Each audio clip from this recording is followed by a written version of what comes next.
Saben, a veces para poder entender dónde estamos parados hoy, la clave está en mirar hacia atrás, como si abriéramos una cápsula del tiempo. Y bueno, eso es justo lo que vamos a hacer ahora. Vamos a explorar un documento del gobierno que ya fue desclasificado y que es básicamente una ventana a un mundo que estaba a punto de desaparecer y nadie lo sabía.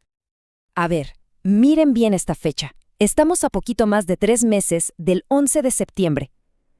Lo que tenemos aquí es, básicamente, una foto, una radiografía de lo que pensaban las autoridades en ese momento, del plan que tenían, justo antes de que el mundo cambiara para siempre. Y aquí viene la gran pregunta, ¿no? O sea, ¿cuál era el plan?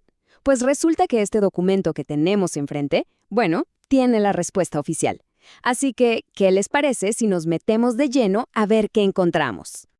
Ok, lo primero que salta a la vista cuando uno lee este manual es la cadena de mando. Cualquiera pensaría que el ejército estaría al frente de todo, ¿verdad? Pues no, la realidad era, bueno, bastante diferente. Y ojo, porque esto es clave. Si un avión era secuestrado dentro de Estados Unidos, no era el Departamento de Defensa el que daba las órdenes, para nada. El control absoluto lo tenía una sola agencia, y era civil. Y esa agencia era la FAA, la Administración Federal de Aviación. El documento es súper claro, dice que tenían la responsabilidad exclusiva. Esto, en el fondo, lo que hacía era tratar todo el asunto como un problema policial, como un crimen, no como un acto de guerra. ¿Y el ejército? ¿Qué papel jugaba en todo esto? Pues miren, su rol era estrictamente de apoyo. Bajo estas reglas, el Departamento de Defensa se quedaba de brazos cruzados hasta que la FAA dijera necesitamos ayuda. No podían mover un dedo por su cuenta. Y acá es donde la cosa se pone interesante, por decirlo menos. La burocracia en su máxima expresión. Para que un caza militar siquiera pudiera despegar, la FAA tenía que pedir ayuda. Ese era el primer paso. De ahí, la solicitud iba al Centro de Comando Militar Nacional.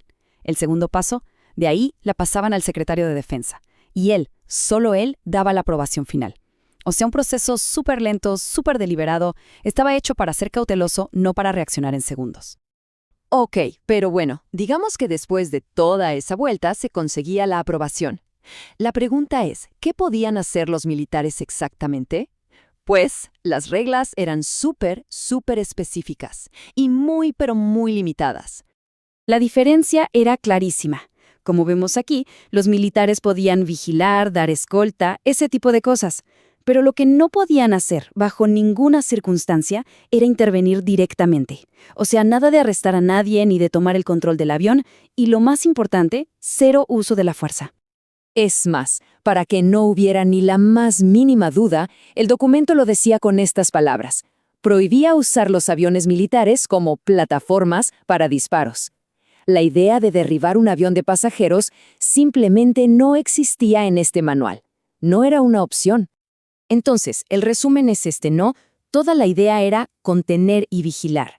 La respuesta militar era, en esencia, ser los ojos en el cielo para una operación policial que dirigían los civiles en tierra.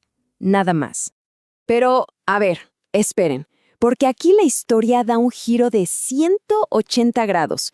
El manual es muy claro en esto.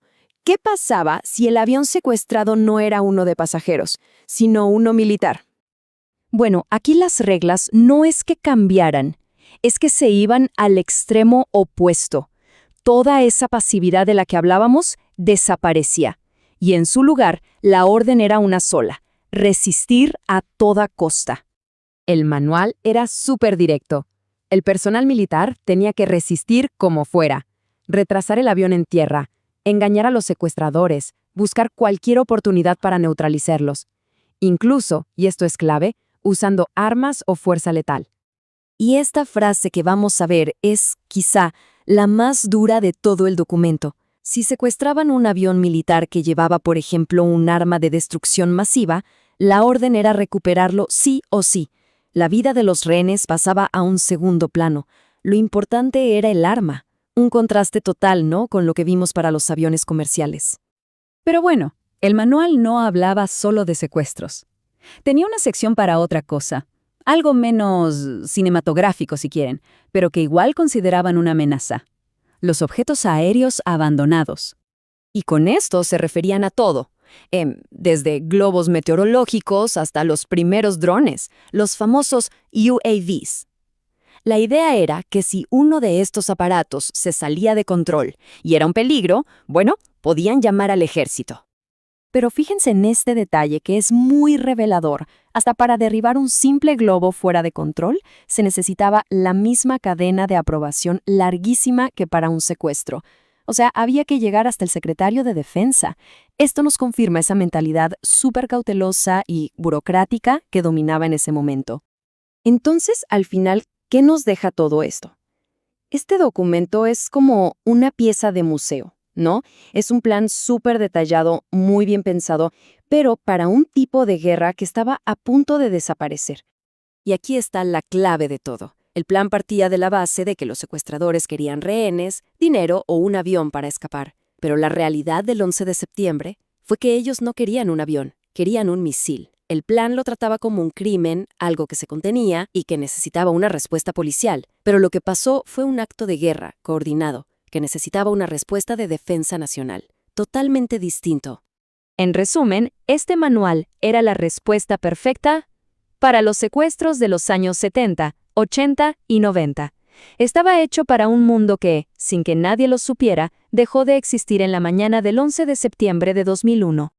Y todo esto nos deja con una última pregunta que es bastante profunda. Cuando miramos este documento, esta cápsula del tiempo, no solo vemos un plan que quedó obsoleto, nos topamos con una pregunta mucho más grande. ¿Cómo se prepara una nación para una amenaza que ni siquiera es capaz de imaginar?